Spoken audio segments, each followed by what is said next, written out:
Manhã muito movimentada, né? A demissão do Kozlowski pós o rebaixamento efetivado.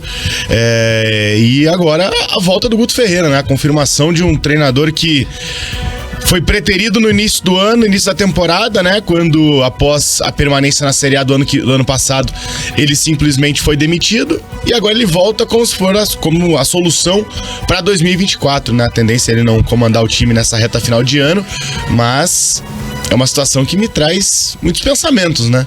O que aconteceu? O que mudou do Guto Ferreira não servir no final de 2022 para servir no começo de 2024? É difícil explicar. Que balacobaco, hein, Linhares Júnior? Boa tarde. O que a gente... Boa tarde, Tete. Isso aí, Dalk, na gíria esportiva a gente chama de assinar o atestado, né? Exatamente, perfeito. Não é? Não precisa nem falar o resto da palavra. Assinou o atestado, né? A volta do Guto Ferreira, que poderia estar hoje comandando o Coritiba com um desfecho bem diferente na temporada, né? Mas, ou poderia ter sido demitido já também, de qualquer maneira. Ou ter caído, né, na derrota pro Cascavel nas quartas, né? Sei lá. Não serviu pro começo desse ano, vai servir pro próximo ano. Ok. E hoje tem a entrevista do Mário Celso Petralha, também às 5 da tarde, né? Lá na Arena da Baixada, que vai falar sobre as eleições, né? Ou seja, a dupla Atletiba teve um desempenho pífio, desastroso aí daquilo que projetaram pro ano de 2023, né? Mas os bastidores estão fervendo, né? A gente tem a coletiva, né, TT? Do Amodeu, que tá rolando nesse momento lá no Alto da Glória. Tá no finalzinho já. Tá no final, mas dá pra gente acompanhar, né? Vamos então aí, Tarcísio Bart, né, TT Mota? Vamos com as palavras finais aí do Carlos Amodeu, CEO do Coritiba. Vamos ouvir. 50.000 pessoas ou um pouco menos. Então, assim, eu não quero entrar na polêmica do número de acessos, do número de assentos do estádio, mas eu quero dizer o seguinte: no momento oportuno, a gente vai se debruçar nisso e a gente vai procurar criar um projeto que dê conforto para o torcedor coxa branca, que atenda a demanda do torcedor coxa branca, seja ele com a capacidade de público que a gente venha conseguir estabelecer logo ali na frente. Bom dia, Amodeu, tudo bem? Me chamou a atenção também a contratação do James Freitas como auxiliar permanente no Coritiba. É um cargo novo. Queria que você falasse um pouco sobre esse cargo e também da escolha do profissional. Vamos lá. Esse cargo é um cargo que nós já havíamos criado, né? Esse cargo de auxiliar técnico permanente, quando nós promovemos o Thiago Kozlowski de treinador do Sub-20 para auxiliar técnico permanente. Entretanto, logo na rodada seguinte, né, nós tivemos a substituição do comando técnico do Antônio Carlos Zago, e ele, Thiago Kozlowski, assumiu interinamente a equipe profissional. Então ele era um cargo que estava vago desde junho desse ano, julho, né, desse ano, agora não vou ter a data precisa, mas que é um cargo fundamental na nossa concepção de projeto de futebol. Nós entendemos que precisamos ter uma comissão técnica permanente forte, composta, eu vou colocar aqui 4 pilares nessa comissão técnica permanente. Primeiro é um auxiliar técnico permanente, segundo é um preparador de goleiros permanente, nesse caso o Thiago Mel foi contratado para fazer este trabalho. Terceiro, um preparador físico na comissão técnica permanente. E o quarto, um coordenador de saúde e performance que seja da área permanente, seja em característica permanente. Que isso vai dar a sustentação do projeto que a gente quer para o futuro. Então, mesmo que a gente tenha alterações no comando técnico, e alterações do comando técnico elas acontecem de tempos em tempos, a gente tem um núcleo de profissionais que tem o DNA, não do clube, o DNA do nosso projeto, dos valores desportivos, da filosofia desportiva, da metodologia desportiva, e esses vão ser os profissionais que vão ter essa capacidade. Então, o James Freitas ele virá para cumprir essa função de auxiliar técnico permanente, que ele já cumpriu em outros grandes clubes brasileiros, pelos quais ele já passou. Obrigado a todos. Tá aí, palavras finais do CEO do Coritiba, Carlos Amodeu. Daqui a pouquinho, nosso repórter Alexandre Senechal, que está lá ao vivo acompanhando todo esse pronunciamento de perto, vai estar com a gente aqui no Bate Pronto Curitiba para dar os detalhes. A gente ressalta, né, que a entrevista começou às 11 horas da manhã, né? Terminou nesse momento. O Alexandre Black Week tá desde o início da entrevista lá, chegou 10 e pouco da manhã lá no Couto Pereira, né, para acompanhar essa entrevista do Carlos Amodeu. Então a gente pegou o final, ele falando do negócio da capacidade do estádio, né, que surgiu na semana passada, e em relação também a essa questão que eles inventaram a comissão técnica permanente aí, né, os integrantes, né? Pelo amor de Deus. Desculpa, Amodeu, mas isso é o básico do futebol, né? Inclusive, sempre teve, né? Ano passado também tinha. Ano passado, com o Guto Ferreira mesmo, tinha o José Leão, que era o auxiliar permanente. E isso foi uma ideia que os clubes tiveram aí nessa ciranda de treinadores que acontece muito. E o que acontecia? Toda vez que você demitia um técnico, você demitia uma comissão técnica inteira. Por quê? Porque o cara trazia o auxiliar, trazia o preparador de goleiro. O do Santos. O Márcio Fernandes? Marcelo Fernandes. Marcelo Fernandes. Olha o tanto tempo que ele tá no Santos. Olha quantas vezes ele já foi técnico. Ele, o Serginho Chulapa, né? São os caras também. que integram. O Elano ficou muito tempo nessa função. Exatamente. Né? E depois foi pra carreira solo de técnico. Mas por quê? Isso acabava onerando em demasia os clubes, né? Porque o custo de um treinador com uma comissão técnica é um. Quando vê o treinador sozinho é outro custo, é bem mais baixo, né? Porque quando o treinador, a gente ouve assim, o treinador veio por 1 milhão por mês. Não é que ele veio ganhando 1 milhão por mês. Não, ele vem ganhando um tanto, toda. A maior parte do salário, mas o cara rateia ali esse 1 milhão entre o auxiliar técnico, o treinador de goleiros, às vezes eles trazem até nutricionista, fisiologista, né? São integrantes, né? Por exemplo, a gente tem o recente aqui, o Alex deu entrevista aqui recentemente, ele teve uma parceria com o Robson Gomes, preparador físico, né? Então eles foram os dois. Com o PC de Oliveira. Auxiliar. Então, eles formam um time, né? Para trabalhar. Isso. Em time de Série A e Série B, o treinador que é contratado, ele geralmente vai com a sua equipe, né? Em times mais com menos dinheiro, né, menos poder aquisitivo, por exemplo, um time que joga um campeonato estadual apenas, geralmente vai ter os profissionais da casa, ou nem sempre os profissionais da casa, e só a comissão técnica do treinador, né? O Coritiba sempre teve isso, né? O José Leão, ano passado, 2021, era o auxiliar permanente. Exato. Tanto que teve o Morínigo, que tinha auxiliares dele, né? O Morínigo teve o Toro Acunha, o Morínigo teve o Josnel Burgos, e o Morínigo ainda assim estava do lado do banco com o José Leão, que era o cara que era o auxiliar da casa. Né? O preparador físico do Morínigo era o Gonzalo Llanos, mas tinha na casa o Renan, tinha o Rodrigo Monginho, todos os preparadores físicos da casa, do clube, contratados pelo clube. Né? Então, assim, pareceu que ele estava inventando a roda com essa resposta, mas ele não tá. Exato.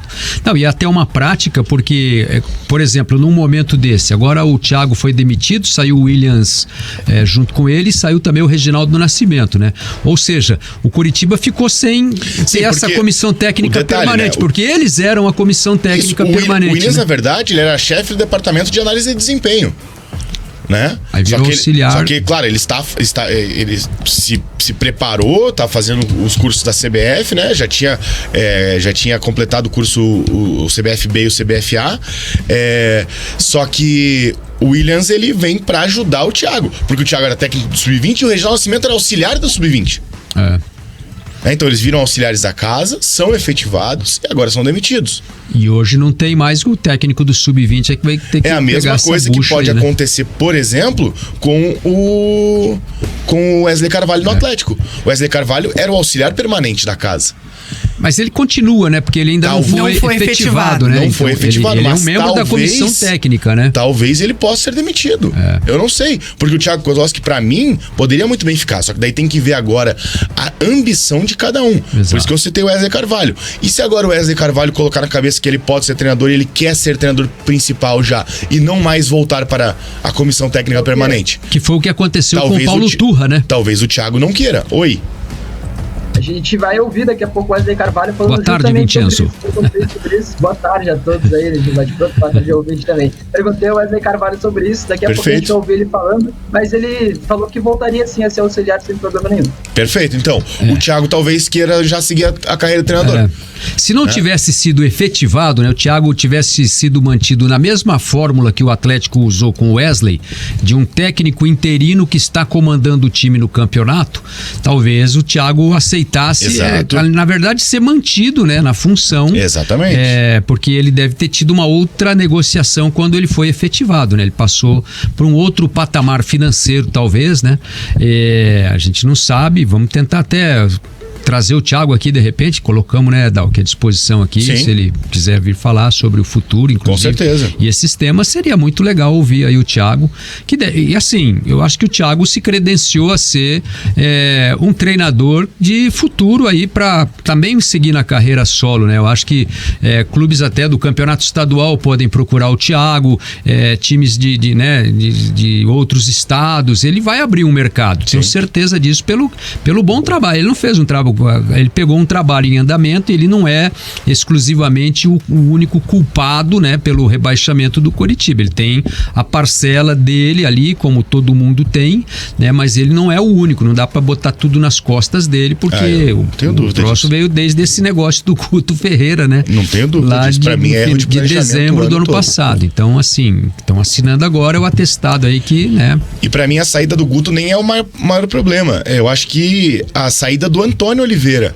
é o maior problema no sentido do tempo que ele teve pra trabalhar, 30 dias ali, desde a eliminação do estadual até o início do Campeonato Brasileiro, aquele jogo da Copa do Brasil, pra daí simplesmente uma demissão depois desses 30 dias, pra colocar o Zago sem tempo nenhum pra trabalhar o elenco, né, no sentido de, se ele fosse se o Antônio fosse demitido ainda pós aquela partida contra o Criciúma, por exemplo, da Copa do Brasil, tudo bem, porque daí o novo técnico teria 30 dias praticamente, 28 dias, até o jogo contra o Sport, que foi o outro da Copa do Brasil. Exato. E daí sim, você consegue se fazer um trabalho diferenciado com o seu elenco. Você consegue colocar mais a sua ideia de jogo, né? Não jogando quarta e domingo. Quarta e domingo você consegue o timing para mim, buraco. o timing para mim da demissão do Antônio nem seria o jogo pós-Criciúma, seria após o 0-0 com o Cascavel aqui no Couto Pereira, né? Quando o time foi eliminado nas quartas de final do Campeonato Paranaense. Isso aqui daí já na quarta já teve Criciúma, mas aí, né, tudo bem, aí você põe o técnico interino, você leva concordo. lá o próprio Thiago, que assumiu depois, treina o Nascimento, quem fosse, né? Treina ali o time, vai pro jogo com o Criciúma ou negocia rapidamente ali, né, um treinador naquela semana. Mas acho que o timing era o Cascavel 0-0 com o Curitiba no Couto Pereira, né? Protelou-se até o Criciúma, aí talvez porque com o Criciúma já o time ganhou e classificou, né? Foi nos pênaltis e tal, mas ele tinha um resultado apresentado, ele tinha um resultado positivo, inclusive, apresentado. Ele empatou, ganhou nos pênaltis e levou o time para uma outra fase da competição. Aí houve aquele intervalo, 30 dias quase, né? Foi para Atibaia, jogou lá amistoso, ele até ganhou do São Paulo, empatou com o Corinthians, né? Não foi isso?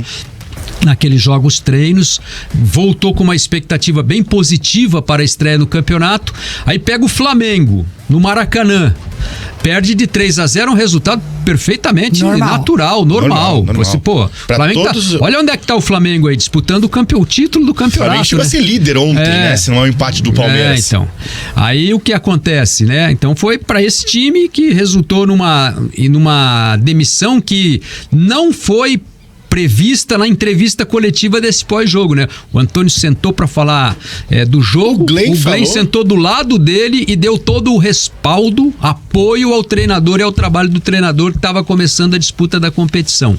Aí o que é que acontece? No dia seguinte? Não, na terça-feira, né? Na terça-feira houve uma pressão dos conselheiros, no presidente e tal, mandaram o Antônio embora, né? E o Cuiabá hoje, o próprio Antônio Oliveira postou no Instagram dele, né? A melhor campanha do Dourado, que é o Cuiabá, na história do Campeonato Brasileiro. Com o mesmo técnico, né, que o Coritiba demitiu na primeira rodada e que poderia ter também dado um desfecho diferente para a campanha do time na temporada. E assim, eu não tô falando que ia dar certo ou não. Pode ser que o Antônio também não desse certo. Pode ser que ele continuasse no Brasileiro e tivesse a mesma campanha que o Zago teve, por exemplo.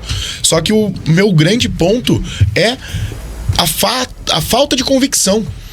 É que, na verdade, o time foi montado para ele, né? Exatamente. Então, eu acho que ele tiraria mais do time do que o Zago tirou, porque o Zago já chegou metendo 3 zagueiros, mudando completamente o sistema de jogo, né? Que não funcionou em momento algum, tanto que ele ficou até a 12ª rodada sem conquistar nenhuma vitória, só 4 pontos, né?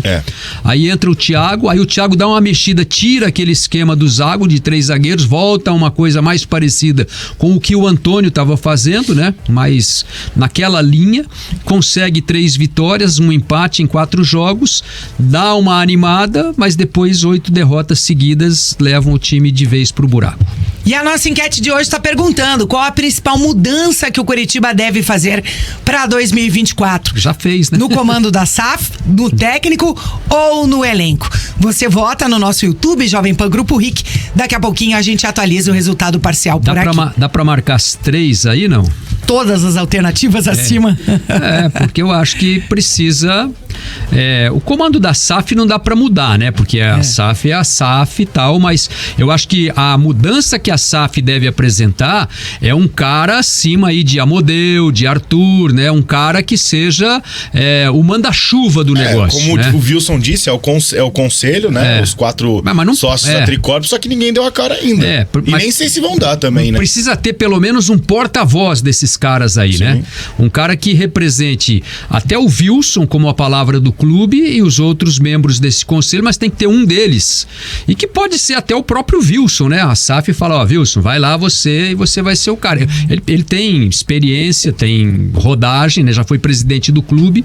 Acho que ele até pode ser esse cara que, tipo, cobra do Amodeu, cobra do Arthur, porque hoje o que é que acontece? Não tem ninguém para cobrar deles, né? Tanto que hoje tem uma coletiva do Coritiba, o Amodeu foi falar.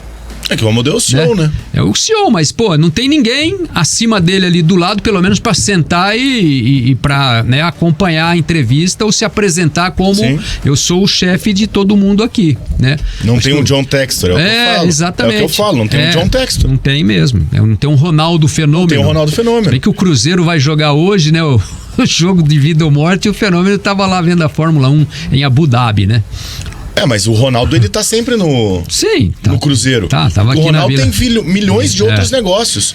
Exato. Assim como o Bruno D'Ancona, dono da Tricorp, tem milhões de outros negócios. Certo, mas... Só que o Ronaldo, volta e meia, tá lá no camarote dele no Mineirão, viaja com o clube, como viajou. Vila, né? Ele dá a cara pra bater, ele dá entrevista, não tem nem como comparar. Mas, assim, porque ele é um cara que tá acostumado com o futebol. Coisa que a Tricorp não tá. Futebol. Coisa que a Tricorp